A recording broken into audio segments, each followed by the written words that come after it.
G'day guys, and welcome back to my channel. And what I'm making today is a chili beef. This is actually an old video from my YouTube. If you want my YouTube channel, I'll chuck it down in the description or in the comment. Now I've just got half an onion there. I've got a little bit more onion which I had on the plate, and half capsicum, bell pepper as you call it in the States. Now I'm just going to saute these off for a little bit. Now I've got this fresh garlic in a tube, a bit lazy, but if you're using fresh garlic, one or two garlic cloves, it's up to you how much garlic you want to put. Now I'm just going to cook that off for a little bit. Now I've got about 400 grams of chuck here, 80-20.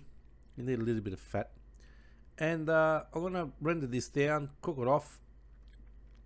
Now I've sped this up because this video actually goes for over 6 minutes in normal time. So there goes the meats in there. Now the meat's done there. We've got to go in with a bit of tomato paste. Now when you've got tomato paste, make sure you cook it off, fry it off a bit. Releases the flavour obviously. Now here come the spices for this recipe.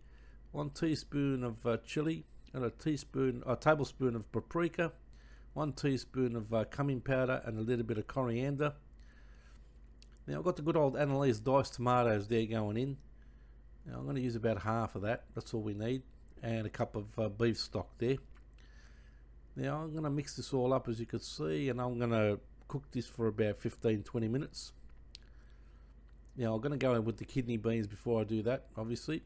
So I've got half a can of kidney beans there, red kidney beans. Now if you're using dried kidney beans, just make sure that you soak them overnight, or at least 30 minutes if you're using fresh kidney beans. As you can see, it's ready to go there. We're going to plate it up. A little bit more sauce if you want it thicker. Keep cooking it. It's up to you how you want it. I like it a little bit. There you have it, my friends. Bit of spring onion on the top. Bit of garnish. Thanks for watching.